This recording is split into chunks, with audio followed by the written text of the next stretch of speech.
An American black soldier saved a starving Japanese POW woman.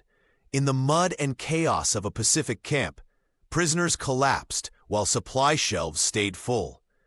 A white officer grew fat on stolen rations meant for the dying, and one medic, segregated, silenced, expected to obey, made a choice. He claimed her. "You're mine now," he said. Not as property, as a vow.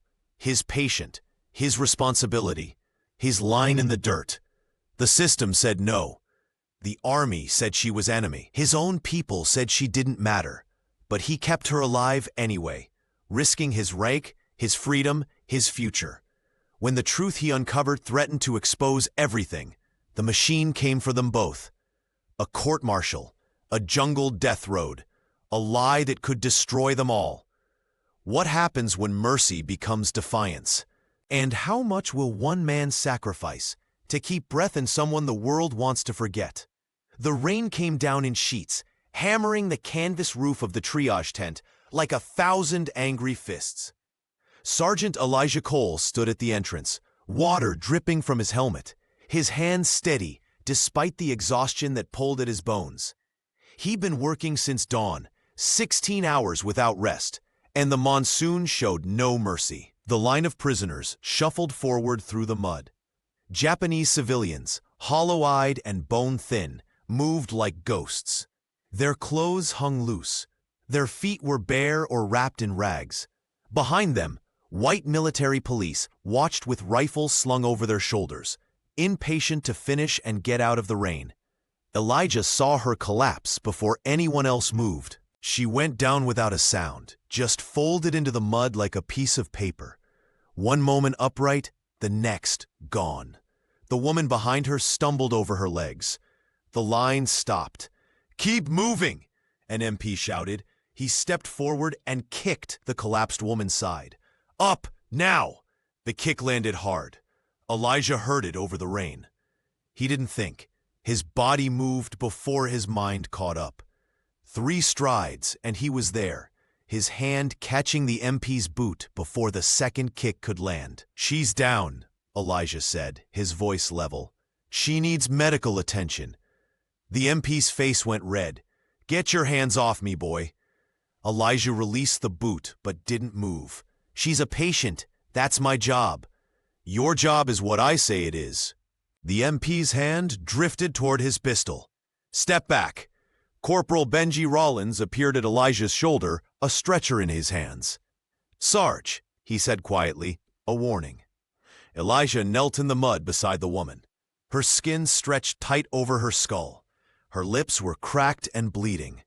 When he touched her wrist, the pulse fluttered like a dying moth. "Stretcher," he said. "Now." They lifted her together, ignoring the MP's curses, as they carried her into the tent. Elijah caught sight of Captain Warren Pike standing by the supply crates, watching. Pike's jaw worked slowly. He was chewing something. The smell of tinned meat drifted through the rain. The woman's eyes opened once, unfocused, then closed again. Inside Ward C, the air smelled of iodine, wet canvas, and unwashed bodies. 40 cots lined the space, separated by thin cotton curtains that hung limp in the humidity. Most were occupied by prisoners. Japanese, Filipino, some Korean comfort women the army didn't quite know what to do with. The healthier ones sat up. The sicker ones lay still as death, barely breathing. Elijah lowered the woman onto an empty cot near the back. Benji brought water, boiled and cooled, in a dented canteen cup. Private First Class Ken Sato, the Nisei translator, appeared from between the curtains, his face careful and neutral, the way it always was when white officers might be watching. "What do we know?" Ken asked in a low voice. "Nothing yet." Elijah checked the woman's pulse again. Still weak, but steady. "Ask her name. Ask when she last ate." Ken knelt beside the cot and spoke in Japanese, soft and slow. The woman's eyes opened. They were dark and empty, like looking into a well. She stared at him for a long moment, then whispered something. "Tanaka Aiko," Ken translated. "She says 4 days. Maybe 5. She can't remember. 5 days. Elijah's jaw tightened. 5 days without food in this heat. In her condition, it was a miracle she was breathing. "We need calories," he said. "Condensed milk, broth, something her stomach can handle." Nurse Evelyn Hart appeared at his elbow, her white uniform crisp despite the damp. Her face was polite but cold. "The ration allotment for this ward is depleted," she said. "Quartermaster's orders. No special provisions for enemy nationals." "Medical necessity," Elijah said. He didn't look at her. He was measuring the woman's breathing rate, counting. "I'll document it. Captain Pike will want to see your documentation. Then he can read it in the morning." Hart's lips pressed into a thin line.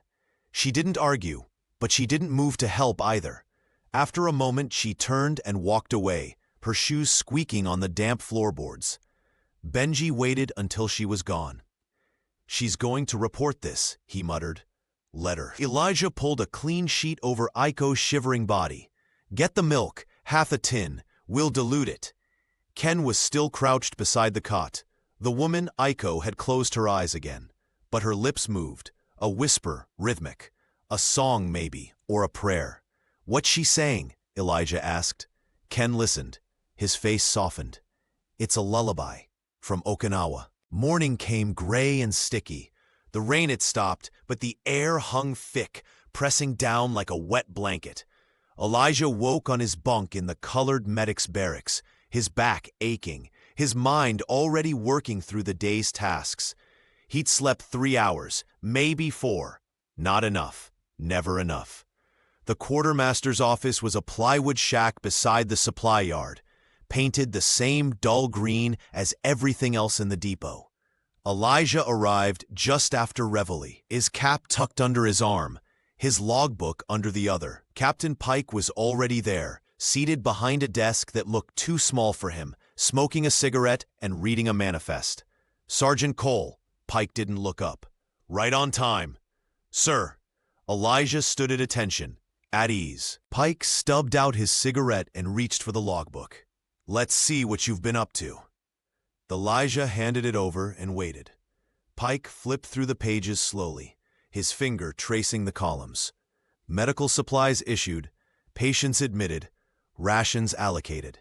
Everything documented, everything accounted for. Pike stopped on yesterday's page. "Ward C received half a tin of condensed milk. That right?" "Yes, sir. For prisoner Tanaka. Medical necessity." Medical necessity. Pike smiled, but it didn't reach his eyes.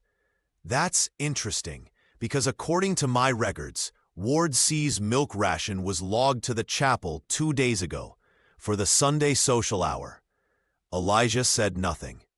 "So either you took milk that wasn't yours," Pike continued, "or someone made a mistake.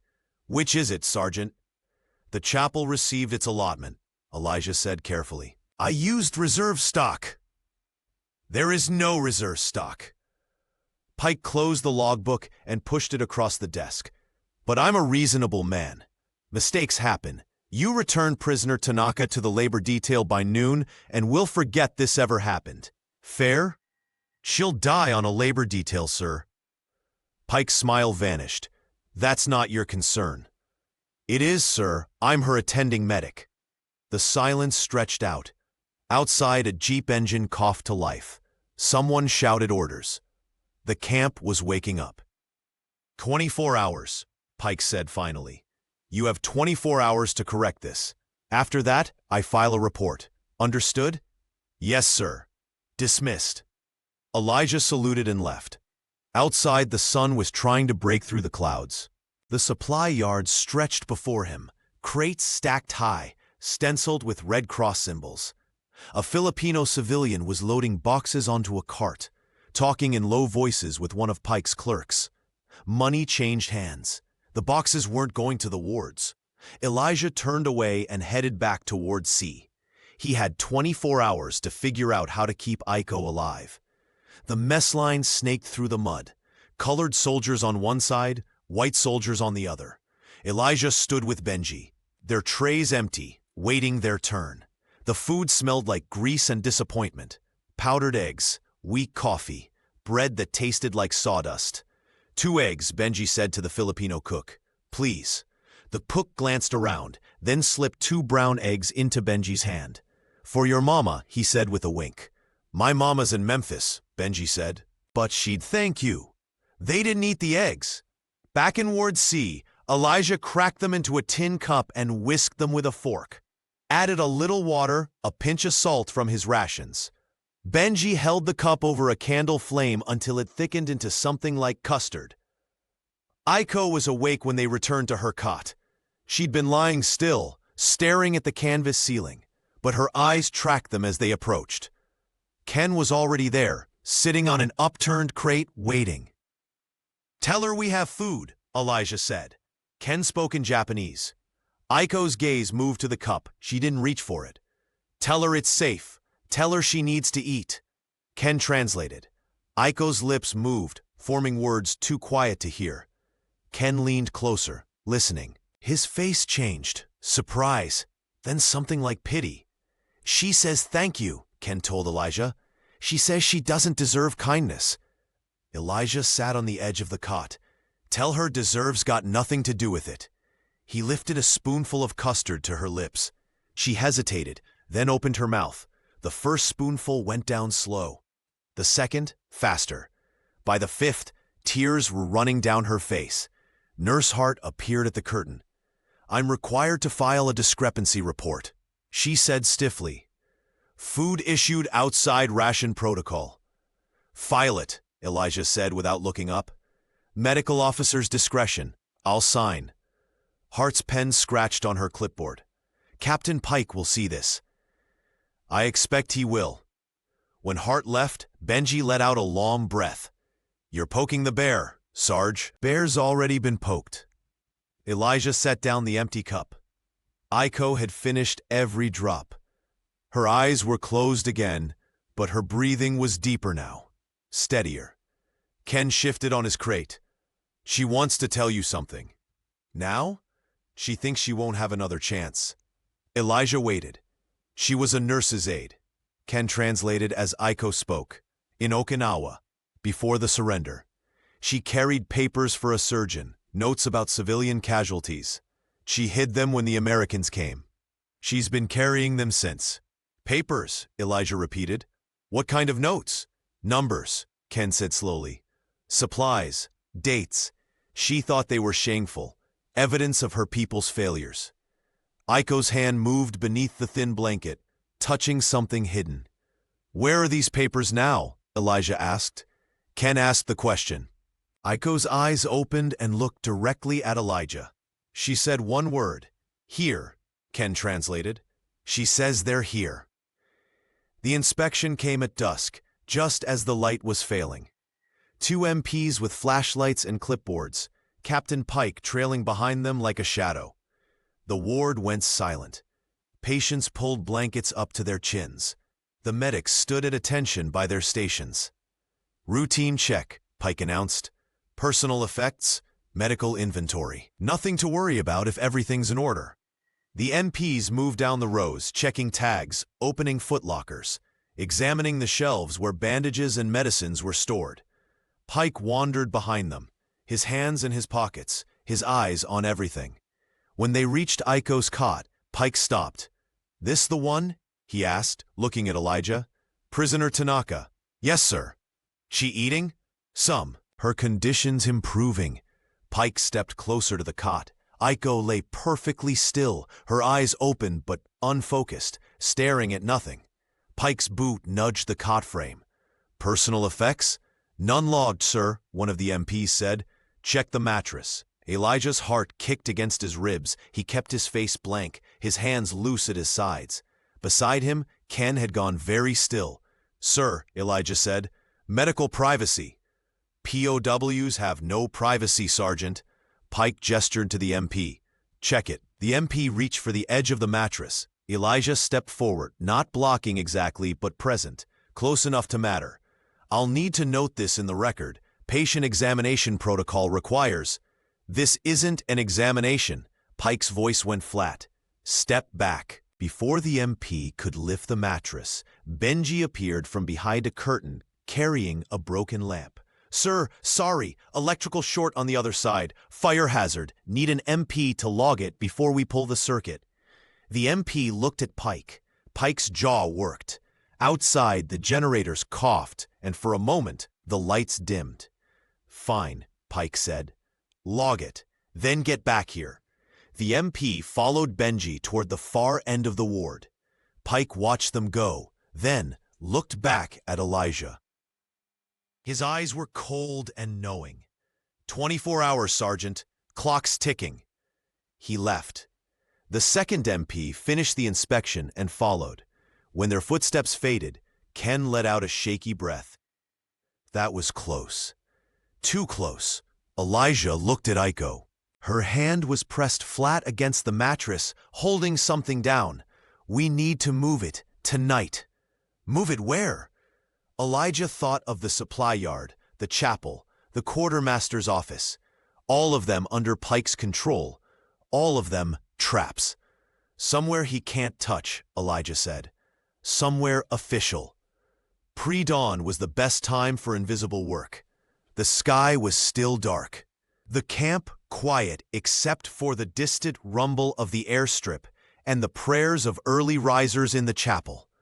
Elijah and Benji moved through the shadows like smoke, their footsteps muffled by mud.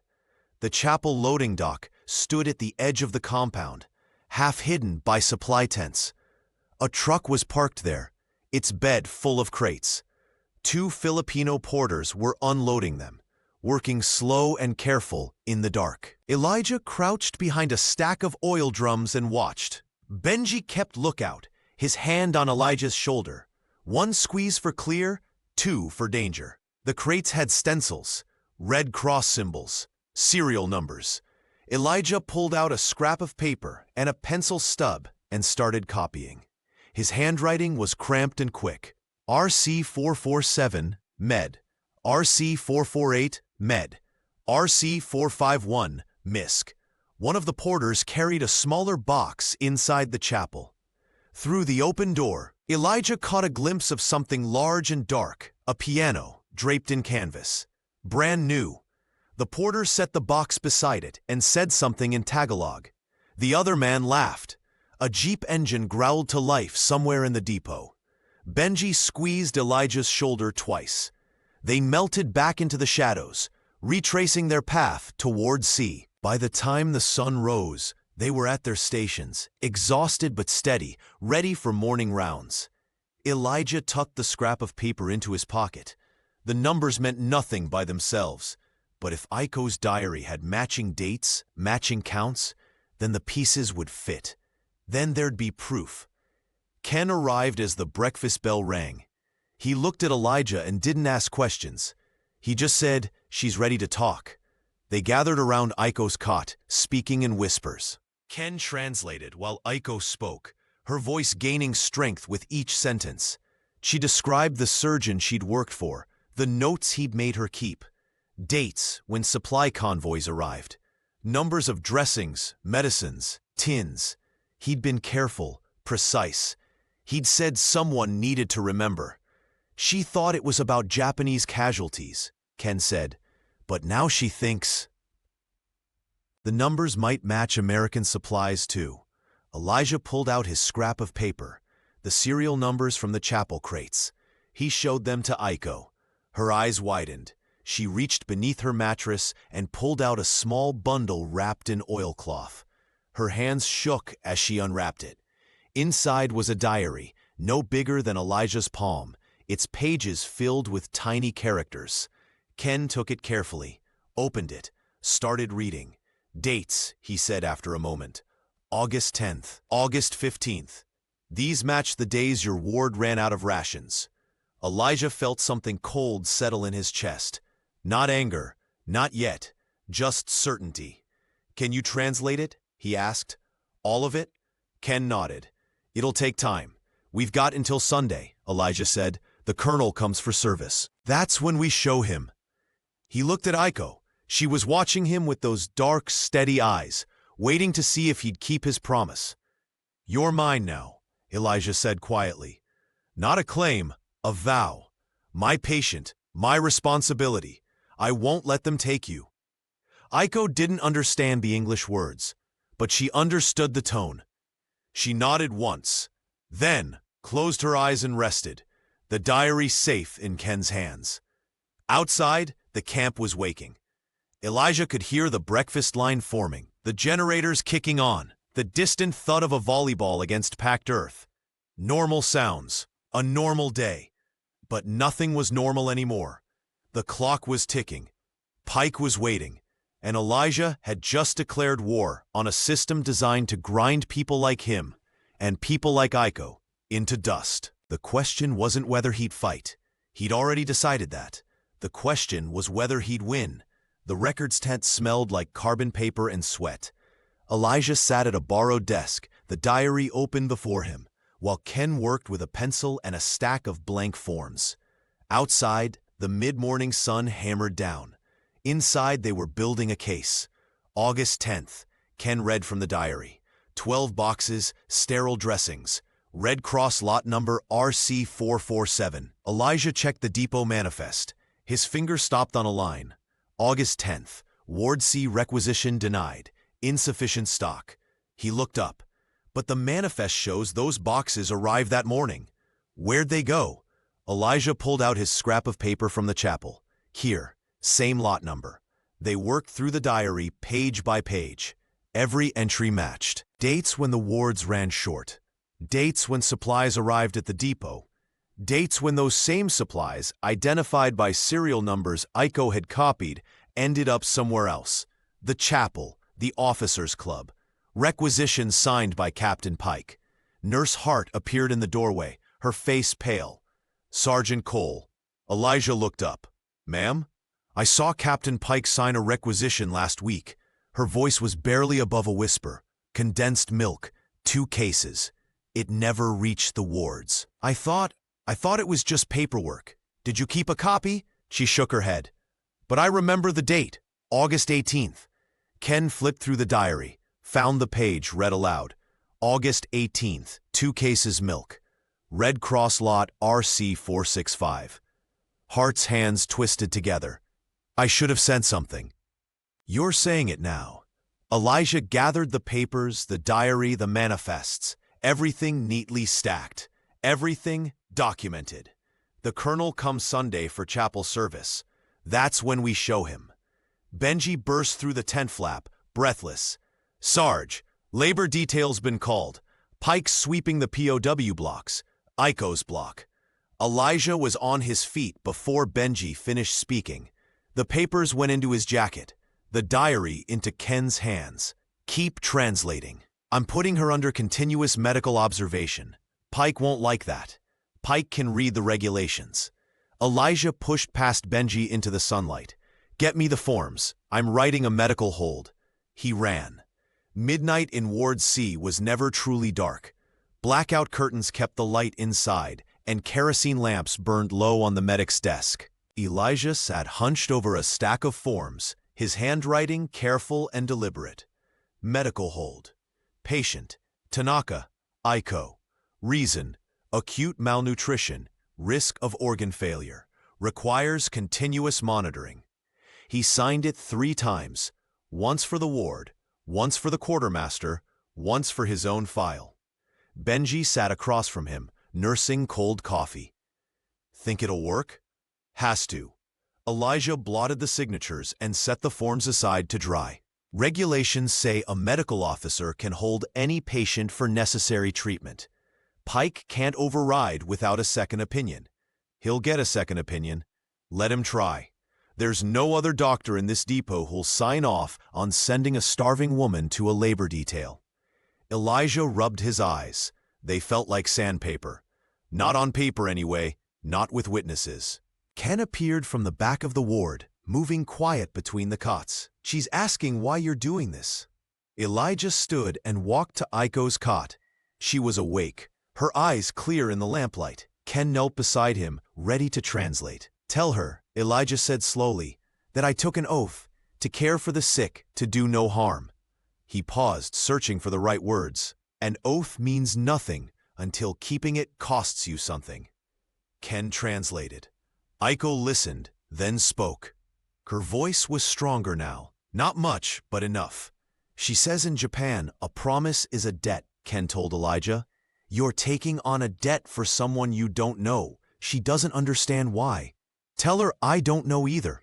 Elijah smiled, tired. Tell her, sometimes you just do what's right and figure out the reasons later.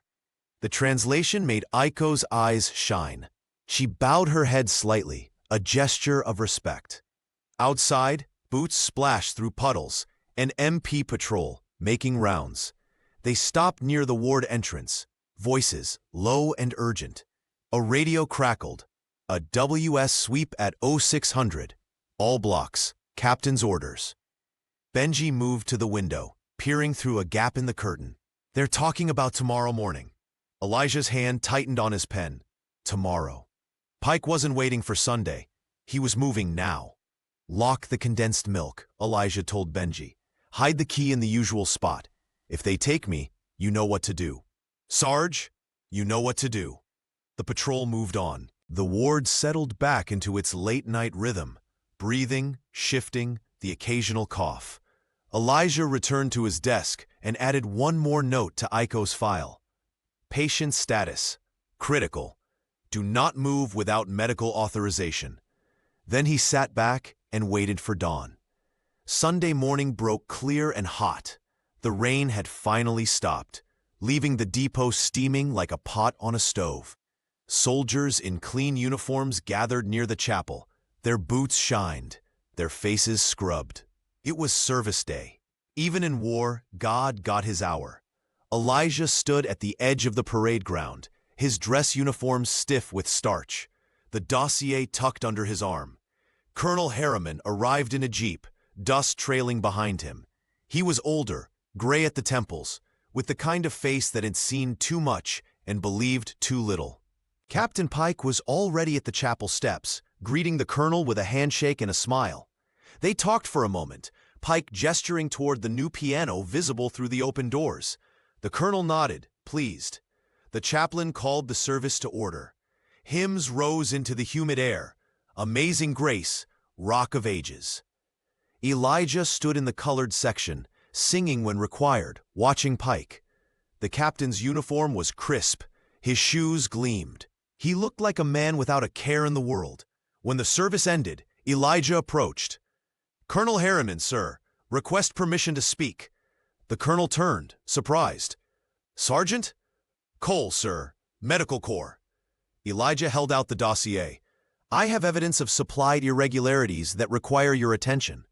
Pike appeared at the colonel's elbow, smooth as oil. Ah, Sergeant Cole, I was about to mention him, sir. Ward C has been reallocating supplies without proper authorization. Very enterprising, but technically irregular. I've been working with him to correct the paperwork. The colonel's eyebrows rose. Reallocating? Medical necessity, sir, Elijah said.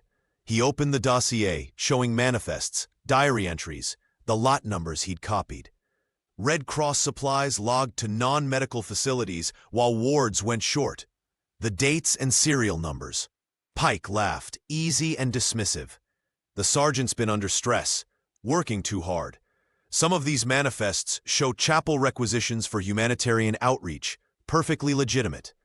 We've been distributing care packages to local civilians, building goodwill. Sir, if you compare the lot numbers, Sergeant, the colonel's voice went flat. I appreciate your diligence, but Captain Pike is your superior officer. If there's a discrepancy, it goes through the chain of command. You don't jump the chain. But sir, the chain, Sergeant. The colonel handed the dossier to Pike. Captain, sort this out. Make sure your paperwork matches and brief me by end of week. Of course, sir. Pike tucked the dossier under his arm, his smile widening. I'll take care of it personally. The colonel walked toward his jeep. Elijah stood frozen, watching his evidence disappear into Pike's hands. Pike leaned close. You wanted attention, Cole? You've got it. His voice dropped to a whisper. Search of Ward C in 30 minutes. Let's see what else you've been hiding. He turned and walked toward the chapel, calling for MPs. Behind him, the piano gleamed in the morning light. They came like a storm. 6 MPs, 2 clerks, Captain Pike in the lead. They swept through Ward C, overturning cots, emptying footlockers, pulling supplies off shelves. Patients cowered. Medics stood at attention, helpless to stop it. "Looking for contraband," Pike announced. "Medical supplies that can't be accounted for. Documents that shouldn't be here." Elijah stood by his desk, hands at his sides, watching his ward torn apart. Benji hovered near Aiko's cot, his jaw tight. Ken stood between 2 MPs. His translator badge the only thing keeping them from shoving him aside. Pike worked methodically, checking each footlocker himself. When he reached Elijah's, he paused, smiled. "Sergeant Cole, open it." Elijah produced the key, unlocked the footlocker. Inside, uniforms, a Bible, letters from home, a photograph of his mother. Pike reached in, pushed aside the Bible, pulled out something wrapped in oilcloth. Aiko's diary. "Well now." Pike held it up. "What's this?" Elijah's heart stopped. That wasn't possible. Ken had the diary. They locked it in the records tent. "Unless—" "Enemy documents," Pike said. "In your personal effects. That's a court-martial offense, Sergeant. That's not mine. It's in your footlocker.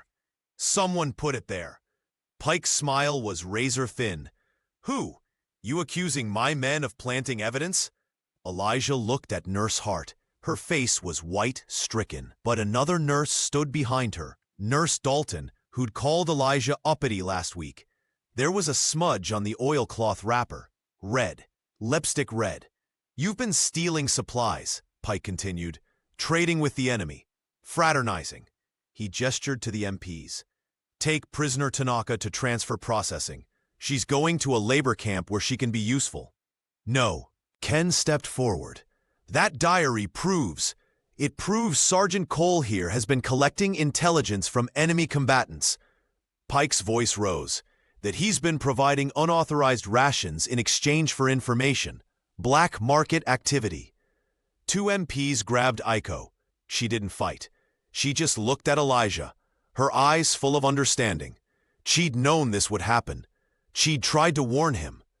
"Sir," Elijah said, his voice steady despite the rage building in his chest. "If you read that diary, I don't read enemy propaganda. It has your lot numbers in it, your signatures." Pike stepped close. "You're under arrest, Sergeant. Pending court-martial. MPs escort him to confinement." Hands grabbed Elijah's arms. He didn't resist. Resisting meant they beat him, and beaten meant he couldn't think, couldn't plan. So he went quietly, watching Aiko being dragged toward the door. Their eyes met one last time. Hers said, "Thank you for trying." His said, "This isn't over." As they hauled him outside, he caught Benji's gaze and said clear and loud, "Remember the key." Benji's nod was so small, only someone watching for it would notice. The key to the locked cabinet, the duplicate manifest, the carbon copies Ken had made. They had Elijah. They had Aiko. But they didn't have everything. Not yet. The confinement tent was 10 feet by 10 feet, canvas walls and a dirt floor, a cot, a bucket, a single guard outside with a rifle. Elijah sat on the cot and tried to think through the rage that wanted to blind him. Pike had outmaneuvered him, turned evidence into accusation, made rescue look like theft. The system bent toward power, always toward power, and Pike had it all. But systems had cracks. Elijah just had to find them. Hours passed. The sun moved. Shadows shifted. Elijah heard voices outside, muffled by canvas. Then footsteps approaching. Ken appeared at the tent flap, escorted by an MP. His face was carefully blank. "They want me to translate." "Translate what?" "A confession." Ken's voice was tight. "They have Aiko in a cage. They want her to sign a paper saying you paid her for information about supply routes. That you're running a black market operation." Elijah's hands curled into fists. "Will she sign?" "They're threatening her, saying if she doesn't, she goes to the jungle work road. The one where accidents happen. The jungle road. Elijah had heard stories. Men and women sent there didn't come back. Malaria, accidents, heat exhaustion. Easy ways to lose prisoners nobody wanted to account for. "Take me to her," Elijah said. "I can't." "Then get me close enough to hear her voice." The MP outside shifted. Ken glanced back, then nodded. "I'll try." They walked through the depot, past rows of tents and supply sheds. The transfer cages sat at the far end, chain-link pens with canvas roofs. Aiko was in one of them, sitting on the ground, her back straight despite everything. Elijah stopped 15 feet away, close enough to see, not close enough to touch. The guard's rifle stayed trained on him. Pike stood outside Aiko's cage, holding a paper and a pen. "Simple signature," he said. "Confirm what we already know. Then you go on a nice boat back to Japan. Easy," Ken translated. Aiko listened. Then she spoke, quiet and firm. "She says no," Ken told Pike. "She doesn't understand the alternative." "She understands perfectly." Ken's voice gained an edge. "She says numbers don't lie, and she won't." Pike's jaw tightened. He stepped closer to the cage. "Tell her she has 1 hour. After that, the truck leaves for the jungle road. 50 miles. No medics, no shelter. Just work until you drop." Ken translated. Aiko's response was a single word. "No," Ken said. Pike turned to Elijah, made sure he was watching. "Your patient, your problem. 1 hour." He walked away. The MP pushed Elijah back toward confinement. But as they moved, Elijah heard it. Soft, threading through the hot air. Aiko was singing, the lullaby. The one from Okinawa. The one she'd sung when she was dying. She was telling him she wasn't afraid. And that gave Elijah what he needed most. Courage. Evening settled over the depot like a blanket. In the mess tent, soldiers ate in tired silence. Benji sat in a corner with Nurse Hart, speaking in low voices. She looked like she'd been crying. "I didn't know," Hart said for the 3rd time. "Dalton said she was helping with the inspection. I didn't know she'd take the diary." "Doesn't matter now." Benji's voice was gentle but firm. "What matters is what we do next." "What can we do? They have Sergeant Cole. They have the prisoner. Pike controls everything." Benji leaned forward. "Not everything. We still have the duplicate manifests, ballot numbers, the carbon copies Ken made before Pike took the originals." "That's not enough. Pike will say they're forgeries. Not if we catch him red-handed." Benji glanced toward the entrance, then back.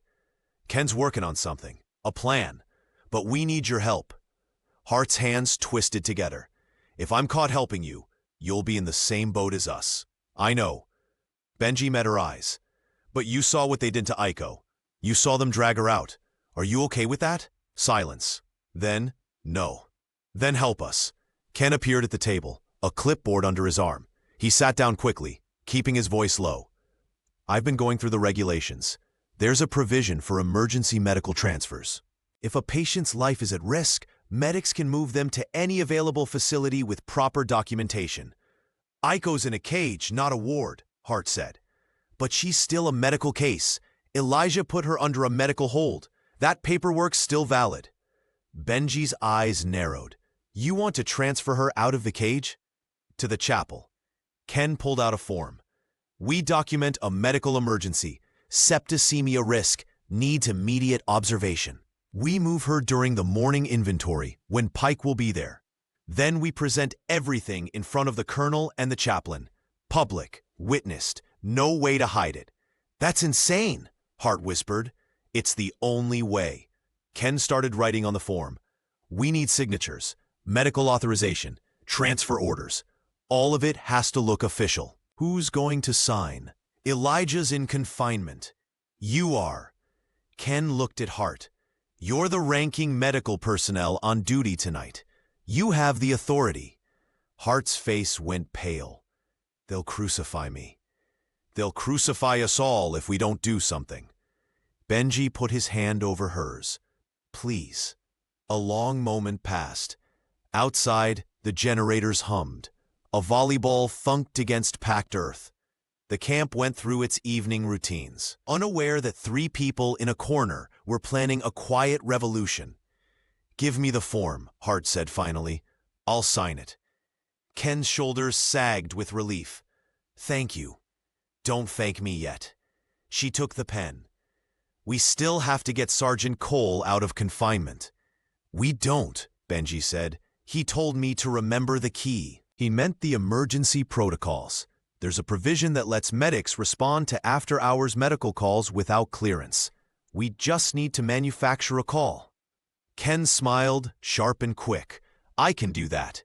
They bent over the forms, writing, signing, copying, building a paper fortress. By the time curfew sounded, they had everything ready. Transfer orders, medical authorizations, emergency protocols. Every signature in place, every stamp aligned. Outside, rain started again. Soft at first, then harder. Tomorrow morning, Ken said. During the storm, that's when we move. Hart nodded. Benji nodded. They stood, each taking a set of papers, and slipped into the wet darkness. Somewhere across the depot, Elijah sat in confinement. He didn't know the plan, but he'd given them the tools to build one. Now they just had to pray it worked. The confinement tent leaked. Water dripped through a seam in the canvas, hitting the dirt floor with a steady rhythm. Elijah lay on the cot, listening, thinking. Outside, the guards' boots squelched in mud. The storm was building again. Footsteps approached. Not the guard's heavy tread, something lighter, older. The tent flap lifted. MP Dorsey stood there, his white hair plastered to his skull, his rifle slung over his shoulder.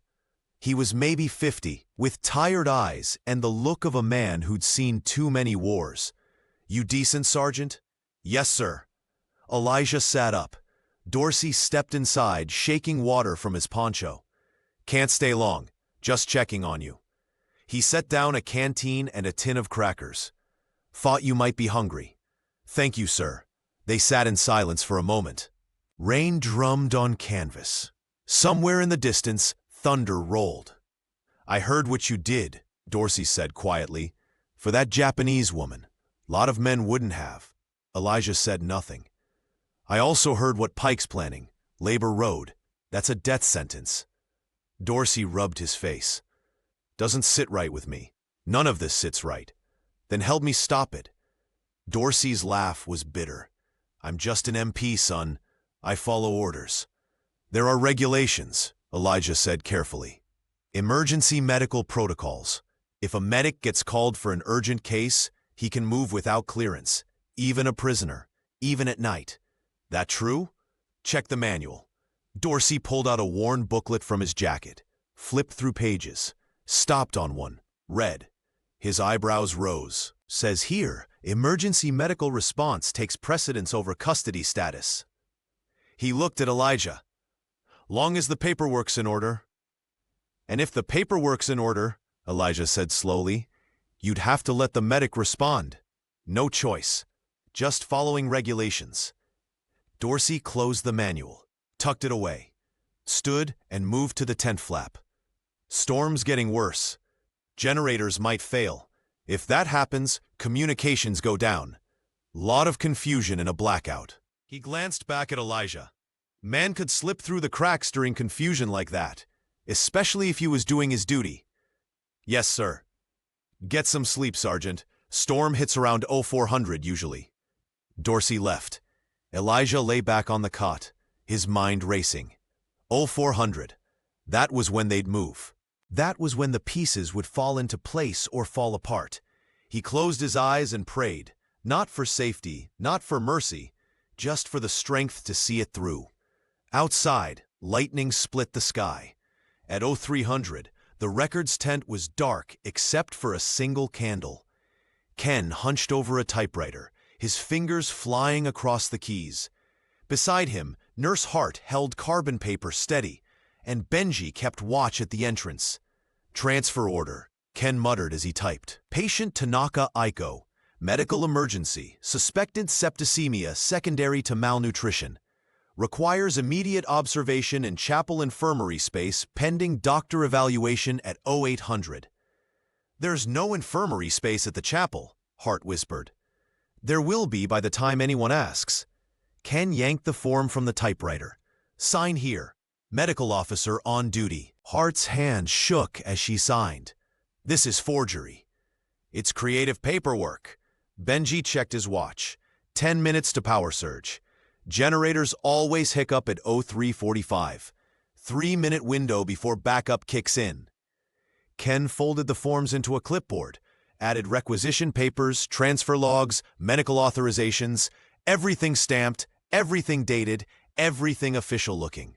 In wartime, paper was armor. Paper was law. If it looked right, it was right. What about Sergeant Cole? Hart asked. He'll know. Benji touched his jacket pocket where a duplicate key rested. He gave me the key, not to the milk cabinet, to the protocol manual. He's been planning for this. Outside, the storm intensified. Wind rattled the tent poles. Rain came down in sheets, hammering the canvas like artillery fire. We need to move now, Ken said.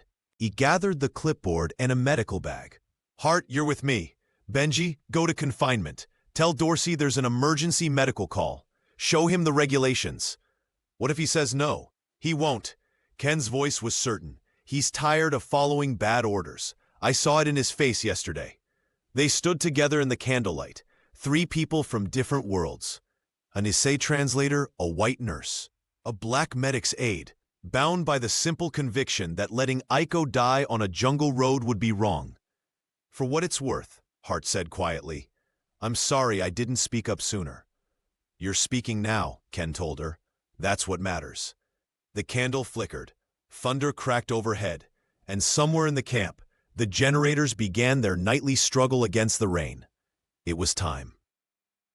The blackout hit at 03:47. Lights died across the depot, sudden, total darkness except for lightning flashes. The backup generators groaned but didn't catch.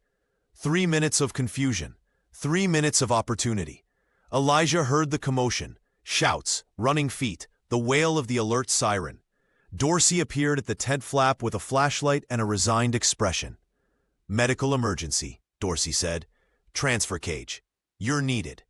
I'm under arrest, not according to this.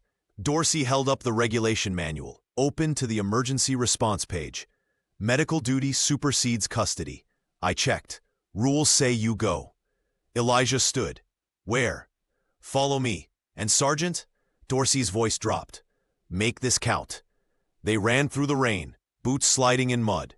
The depot was chaos, soldiers shouting for light, MPs trying to coordinate in darkness, clerks scrambling to protect records. No one paid attention to one MP and one medic moving with purpose. The transfer cage materialized from the storm. Ken was already there with Hart, both carrying medical bags and the clipboard. Aiko stood against the chain link, soaked and shivering. Emergency transfer, Ken told the cage guard, shoving the clipboard at him.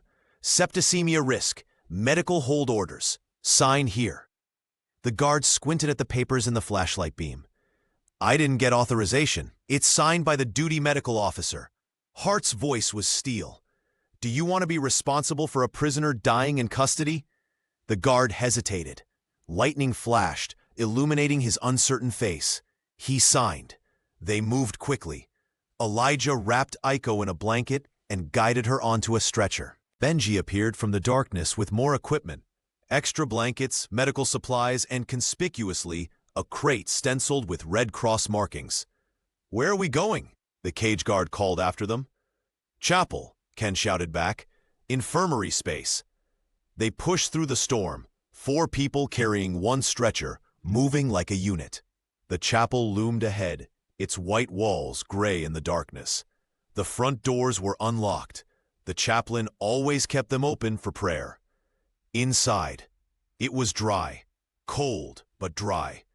They set Aiko down gently on a pew. Now what? Hart asked. Now we set the stage. Elijah began lining crates along the nave, turning them so the stenciled numbers faced outward. Benji helped, pulling more crates from the storage room where Pike had hidden them. Ken unfolded his translations, laying them on the altar like evidence at a trial. Aiko watched from the pew, her eyes wide. She spoke in Japanese, rapid and questioning. She asks what we're doing, Ken translated. Keeping a promise, Elijah said. He looked at Aiko directly. Tell her we're making sure the truth gets told. As Ken translated, the backup generators caught. Lights flickered on across the depot. The storm raged, but inside the chapel, everything was clear and ordered and ready. Pike will come, Hart said nervously. That's the idea. Elijah checked his watch. 04:15. Send a runner to the colonel. Tell him there's a medical incident at the chapel, requiring his immediate attention. He won't come for a medical incident. He will if we tell him it involves Captain Pike and missing Red Cross supplies. Elijah's voice was calm. Trust me, he'll come. Outside, the storm screamed. Inside, they waited. Colonel Harriman arrived at 05:30, just as dawn tried to break through the clouds. He came with 2 MPs, his face thunderous, still buttoning his jacket. Pike appeared moments later, summoned by a runner, his expression shifting from confusion to rage as he saw the scene. The chapel had been transformed. Crates lined the walls like silent witnesses. On each one, the stenciled lot numbers faced outward. RC447, RC448, RC465. Ken stood at the altar with his translations spread out. Hart stood near Aiko, whose stretcher now rested before the first pew. Elijah stood in the center, his hands empty, his back straight. What is the meaning of this? The colonel demanded. Medical emergency, sir, Elijah said. Patient Tanaka required immediate observation. This was the only space available. In the chapel? I can explain the medical necessity, sir. But first, Elijah gestured to the crates. I believe you'll want to see this. Pike stepped forward. Sir, this is a deliberate disruption. Sergeant Cole is under arrest. He has no authority. I have the authority of emergency medical regulations, Elijah said calmly. Which MP Dorsey can confirm? Dorsey, who'd followed the colonel, nodded stiffly. Regulations permit it, sir. I verified. The colonel's eyes narrowed. Explain, quickly. Elijah pointed to the nearest crate. This crate is stenciled RC447 MED. Medical supplies. Red Cross shipment from August 10th. He pulled out Ken's translation. This diary entry, from that same date, records 12 boxes of sterile dressings with that exact lot number. Ward C requested those dressings that day. The requisition was denied for insufficient stock. He walked to another crate. RC448, August 12th. Condensed milk. Ward requested. Denied. But here it is, in the chapel. Pike's face had gone white. Those crates are for civilian outreach. No, sir. Ken stepped forward. I've verified the manifests. These crates were logged to medical wards. The signatures on the diversion orders are Captain Pike's. I have carbon copies. He held up the copies. The colonel took them, scanning quickly. His jaw tightened. This is circumstantial, Pike said, but his voice had lost its confidence. A diary from an enemy prisoner? Carbon copies that could be forged? There's more. Hart's voice cut through the tension. I witnessed Captain Pike sign requisitions that never reached patients. I have dates and times. The chaplain, who'd been standing in shocked silence, spoke up. Colonel, I was told that piano, he pointed to the instrument in the corner, was a donation from a civilian benefactor. Check the receipt, Elijah said quietly. It's in the piano bench. Quartermaster stamp. Purchased with Red Cross funds meant for medical supplies. The colonel walked to the piano, opened the bench, pulled out a receipt, read it. His face went hard as stone. Sir, I can explain, Pike started. Quiet. The colonel's voice was a whip crack. He turned to his MPs. Escort Captain Pike to my office. Now. As the MPs moved toward Pike, he lunged, not at them, but at Elijah. You uppity? Elijah stood his ground, hands open, palms up. Non-violent, non-threatening. The MP caught Pike's arm before the blow could land. Enough, the colonel roared. Get him out of here. They dragged Pike toward the door. He fought, shouting slurs and accusations. but his voice faded into the rain. The chapel went quiet. The colonel stood among the crates, the receipts, the translations, evidence that couldn't be denied. "Sergeant Cole," he said finally. "My office. 1 hour. Bring everything." "Yes, sir." The colonel left. The chaplain followed, shaken. Dorsey gave Elijah a small nod and departed. In the silence, Aiko spoke softly in Japanese. "She says thank you," Ken translated. "She says she didn't believe justice was possible." Elijah looked at her. "Tell her it's not justice. Not yet. But it's a start." The command hut was small and airless, smelling of old coffee and cigarette smoke. A portrait of General MacArthur stared down from one wall. A ceiling fan clicked overhead, moving hot air in slow circles. Colonel Harriman sat behind his desk, the evidence spread before him. Pike sat in a chair against the wall, flanked by MPs, his hands cuffed. His face was blank now, all the charm and confidence drained away. Elijah stood at attention. Ken stood beside him. Hart sat on a bench, her hands folded. Aiko remained outside on a stretcher, guarded by Dorsey, too weak to stand for long. "Let's be clear," the colonel said. "I don't like irregular procedures. I don't like medics jumping the chain of command. I especially don't like sergeants who think they can run investigations without authorization." "Yes, sir," Elijah said, but the colonel tapped the receipts. "I also don't like thieves, and I don't tolerate officers who starve prisoners while buying pianos." He looked at Pike. "Captain Pike, your relief of command pending court-martial. The charges will include theft of Red Cross supplies, black market trafficking, falsification of records, and," he glanced at the translated diary, "conspiracy to cause harm to prisoners in U.S. custody." Pike said nothing. His eyes were fixed on the floor. The colonel turned to Elijah. "Sergeant Cole, the charges against you are hereby suspended pending review." However, his voice hardened.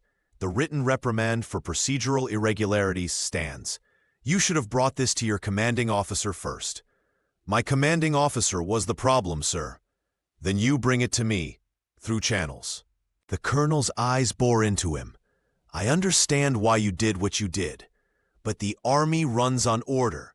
Without order, we have chaos. Do you understand?" "Yes, sir." "Good." The colonel closed the folder.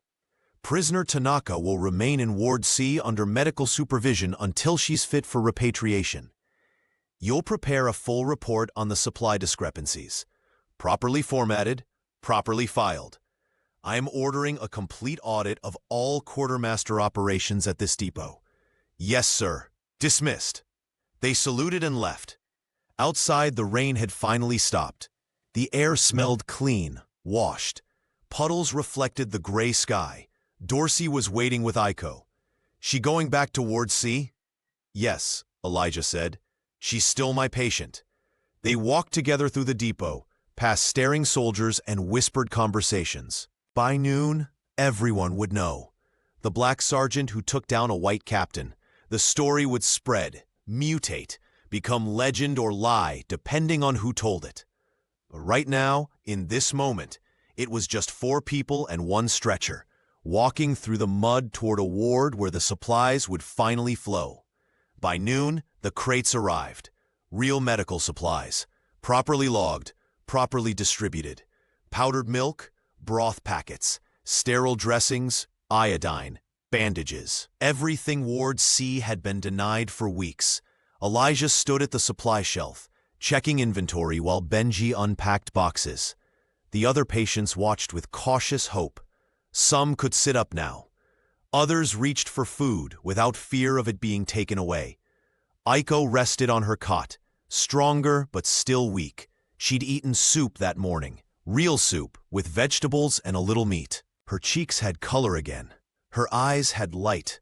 Ken sat beside her, translating quietly. She was telling him about home, about Okinawa before the war, about her family's small shop where they sold tea and rice cakes, about how she'd wanted to be a real nurse, not just an aide, but the war came and took everything. She says she's sorry, Ken told Elijah, for causing so much trouble. Tell her she caused nothing. Elijah came to the cot. Tell her the trouble was already here. She just helped us see it. The translation made Aiko smile, small but genuine. Nurse Hart appeared with a clipboard. Her face was different now, softer. She'd stopped looking at Elijah like he was a problem and started looking at him like a colleague. Supply count reconciles, she said. Finally, we have enough for 3 weeks at full capacity. Good. Elijah signed the form. Distribute fairly. Weakest patients first. Already done. A commotion outside. Raised voices. Anger. Elijah tensed, then relaxed as he recognized the tones. Not violence, just frustration. Benji stuck his head through the tent flap. Some of the white medics are upset, saying you got special treatment, that Pike wouldn't have been arrested if he wasn't stealing from coloreds. Let them talk. Elijah said, actions speak louder. But later, walking to the latrine, Elijah saw it scratched into the door. Uppity, painted in white. A slur underneath it, crude and meant to wound. He stared at it for a long moment, then turned away.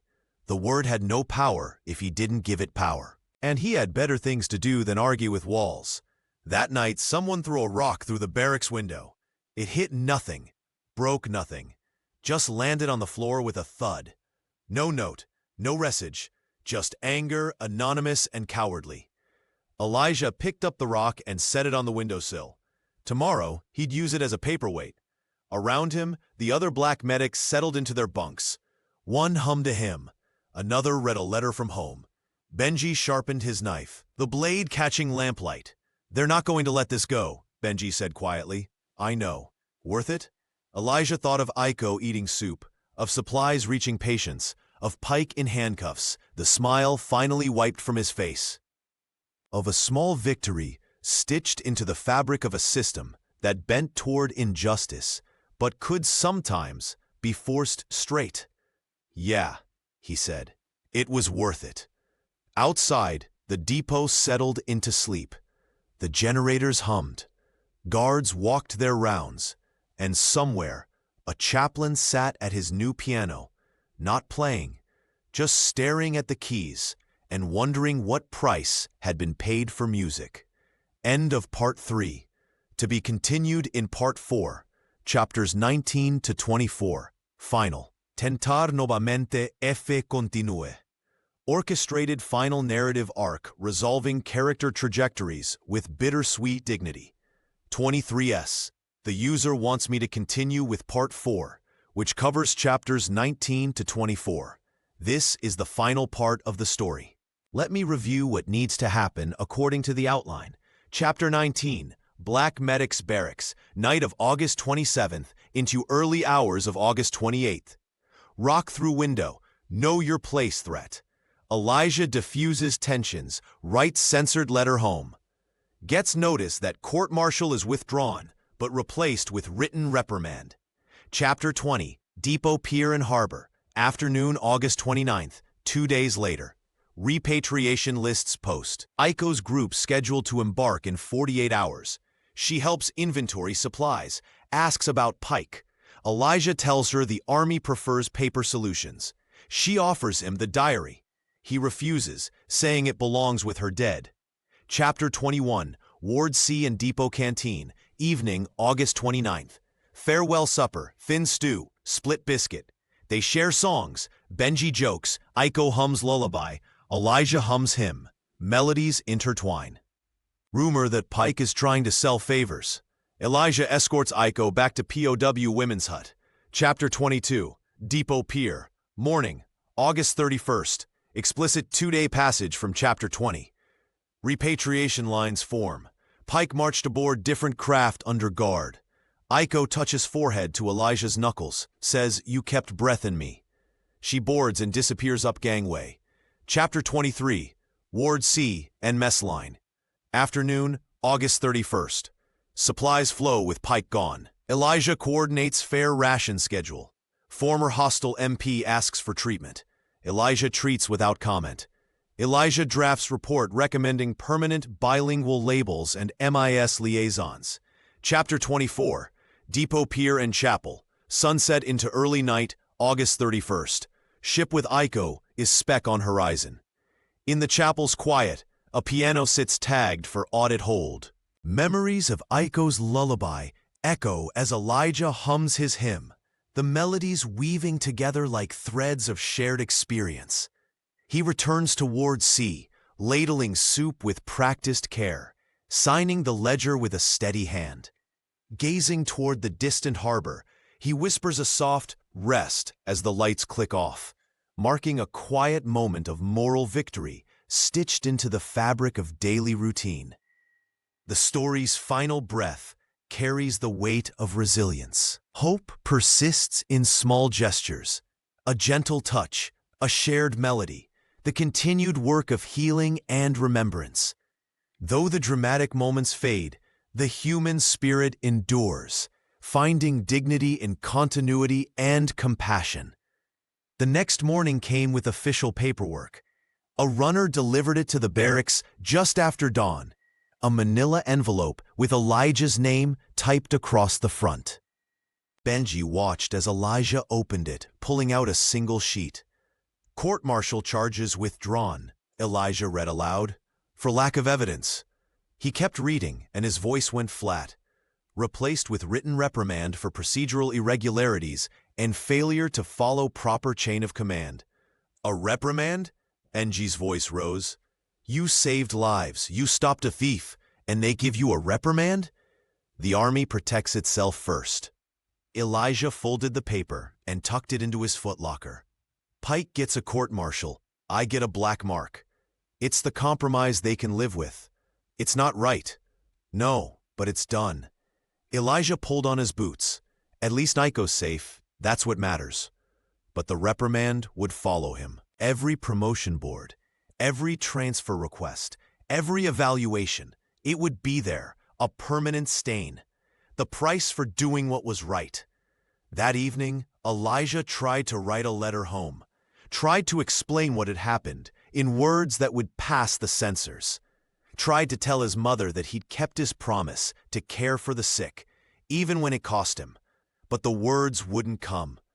How could he explain this war within the war? How could he make her understand that sometimes the enemy wore the same uniform you did? In the end, he wrote only, "I'm keeping my oath. I'm doing what you taught me. I'm treating every soul like they matter, because they do." He sealed the envelope, knowing the censors would read it and find nothing objectionable. Just a son reassuring his mother. Just a soldier doing his duty. The gawk on the windowsill caught the lamplight. Someone had scratched words into it during the day. Payback coming. Elijah looked at it for a long moment. Then he picked it up and threw it into the darkness outside. Whatever came, he'd face it. He'd faced worse already. Around him, his brothers settled into sleep. Tomorrow would bring new patience, new challenges, new small battles against a system that ground people down. But tonight, they'd won something. A victory measured in soup and clean sheets and one woman's breath continuing. That had to be enough. 2 days later, the repatriation lists went up. They hung on a board near the quartermaster's office, names typed on mimeograph sheets, organized by destination. Japan, Korea, Manchuria. The sorting of human beings back to their corners of the world. Elijah found Aiko's name on the 3rd page. Block 7, Embarkation Group C. Departure, September 2nd, 0800 hours, 2 days from now. He walked toward C and found her helping an older woman drink water. Aiko was still thin, still weak, but she could stand now, could walk short distances, could smile at the children who played between the cots. When she saw him, she knew. She set down the cup and followed him outside where they could talk through Ken. "Your name's on the list," Elijah said. "Day after tomorrow, a ship to Japan." Ken translated. Aiko nodded slowly. She'd been expecting this. She spoke, and Ken translated. "What will happen to Captain Pike?" "Court-martial, then probably prison. Military prison, not a regular one." Elijah looked toward the command hut.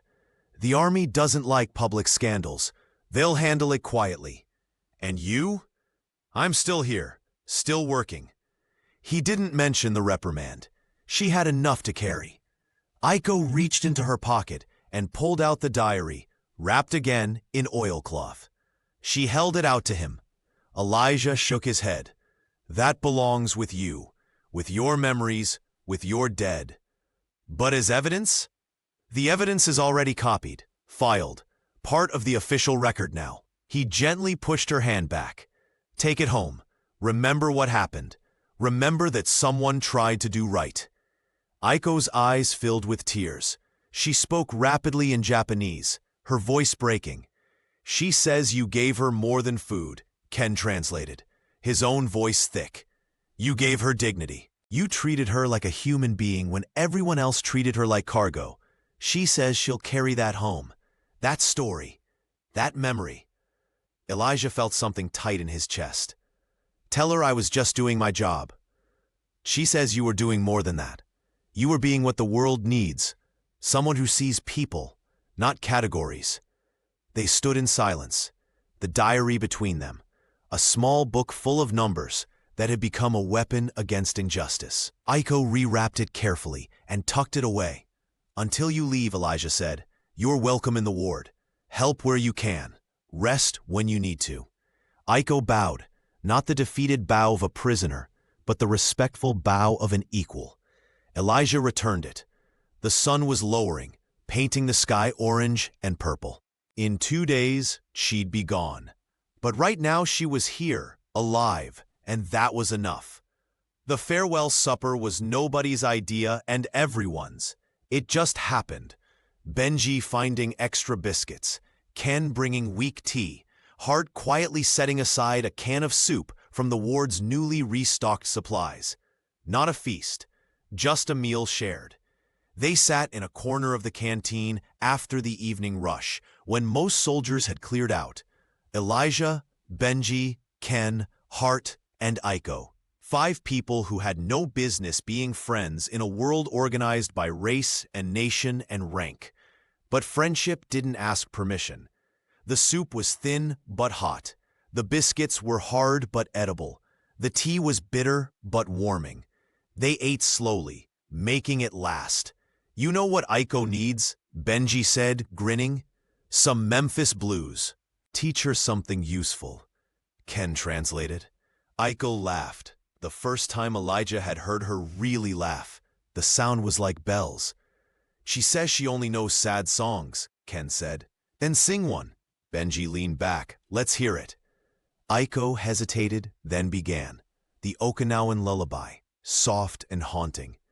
A mother's song to a child who might not survive the night. A promise that someone would remember, even if the world forgot. When she finished, the canteen was silent. Even the cooks in the back had stopped moving. My turn, Elijah said. He hummed a hymn from the church in Memphis. His eye is on the sparrow. A song about being seen, being known, being valued by something larger than the systems that tried to crush you. The melodies were different. Different languages, different cultures, different wars. But somehow they fit together, weaving like threads in cloth. Beautiful, Hart said softly. Both of them. Outside, voices rose in anger. They heard Pike's name, heard curses and speculation. The camp was still processing what had happened. Some celebrated, some seethed. The wound was open, and healing would take time. But here, in this corner, 5 people sat together and shared bread and songs, and the quiet knowledge that they'd done something that mattered. When lights out approached, Elijah walked Aiko back to the POW women's hut. Rain had started again, light and cool. They walked slowly, not talking, Ken trailing behind. At the door, Aiko stopped. She looked at Elijah for a long moment, then spoke. She says until morning rounds, Ken translated. Until morning rounds, Elijah agreed. She bowed and went inside. Elijah stood in the rain, watching the door close, knowing that in 36 hours she'd be gone forever. He turned toward the barracks, the hymn still humming in his chest, braided with her lullaby. September 2nd dawned clear and hot. No rain, no clouds, just brutal sun and the promise of a long day. The repatriation dock was chaos. Hundreds of prisoners lined up in groups, each tagged and counted and recorded. Red Cross volunteers handed out water. MPs checked papers. The ship loomed in the harbor, gray and massive and waiting. Elijah arrived early, before his shift, wearing his dress uniform. Benji came with him. Ken was already there, translating for families, helping with forms. Hart stood near the medical checkpoint, ensuring the weakest prisoners got water and shade. Group C assembled at 07:45. Aiko stood in the middle, clutching a small bundle, her few possessions, the diary wrapped inside. She saw Elijah and moved to the edge of the line. "I arranged something," Elijah told Ken. "Broth vouchers for the ship. Red Cross approved it. She'll have calories during the voyage." Ken translated. Aiko's eyes widened. "Tell her to show the vouchers to the ship's medical officer. They'll honor them." Before Ken could finish translating, a commotion erupted near the dock. MPs marching in formation, a prisoner between them. Captain Pike, in handcuffs, his uniform stripped of insignia. They were loading him onto a different vessel, a transport to headquarters where his court-martial waited. Pike's eyes swept the crowd and locked on Elijah. For a moment, something like rage flashed across his face. Then it died into nothing. He looked old suddenly, defeated, hollowed out. The MPs pushed him up a gangway. He disappeared into the ship's hold. No ceremony, no explanation. Just another piece of cargo being moved. "Good riddance," Benji muttered. But Elijah felt no triumph, just sadness. Pike had been a thief and a bully, but he'd also been a symptom. The system that enabled him was still there, still grinding, still looking for the next weak point to exploit. Group C began to move. Aiko stepped forward, then stopped. She looked back at Elijah. She walked to him, ignoring the MP shout to stay in line. Stood before him, and then, slowly, deliberately, she lowered her head and touched her forehead to his knuckles. A gesture of profound respect in her culture. A thank you that words couldn't carry. Ken's voice was thick as he translated her whisper. "You kept breath in me. You kept fighting," Elijah replied. "That's what kept you alive." The line moved. An MP gestured impatiently. Aiko stepped back, bowed once more, and rejoined the group. Elijah watched her walk up the gangway, watched her pause at the top and look back once, watched her disappear into the ship's interior. The engines rumbled, the ropes cast off. Slowly, the ship pulled away from the dock, turning toward open water. Benji stood beside him. "You okay?" Elijah didn't answer. He just watched the ship grow smaller, carrying Aiko toward a home that might not exist anymore, toward a life that would never be the same. But she was alive. She was going home, and that was the promise he'd made. "Yeah," he said finally. "I'm okay. The depot changed after Pike left. Small changes, barely noticeable, unless you knew what to look for. Supply requisitions got processed faster. Rations reached the wards without mysterious shortages. The chapel piano sat unused, tagged with an audit hold notice that nobody touched. Elijah settled into a new rhythm. Morning rounds, afternoon treatments, evening paperwork. The work was endless. Prisoners with dysentery, soldiers with infected wounds, civilians with malaria. But now he had the tools to do the work. The supplies flowed. A week after Aiko left, an MP appeared at Ward C, the same one who'd kicked her in the mud that first day. He had his hand wrapped in a dirty bandage, infected and swelling. "Need treatment," the MP muttered, not meeting Elijah's eyes. Elijah could have refused, could have made him wait, could have given him a taste of the contempt he'd shown Aiko. But that wasn't the oath. That wasn't the promise. "Sit down," Elijah said. "Let me see it." He unwrapped the bandage carefully. The wound was bad. Red streaks climbing up the arm, fever brewing. Another day, and it would have been sepsis. "You should have come sooner," Elijah said as he cleaned the wound. "Pride's not worth your arm." The MP flinched at the iodine, but said nothing. "I'm putting you on antibiotics, 3 times a day. You miss a dose, You're back here with a bigger problem." "Thanks," the MP said quietly. Then, even quieter, "I was wrong. What I did to that woman." Elijah's hands paused. "Yes, you were. Pike said she was enemy, said she didn't matter." Pike said a lot of things. Elijah wrapped a clean bandage. Everybody matters. That's the point. The MP left with his prescription and a lighter load.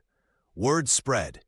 The colored ward started seeing more white soldiers quietly at odd hours when their buddies wouldn't see.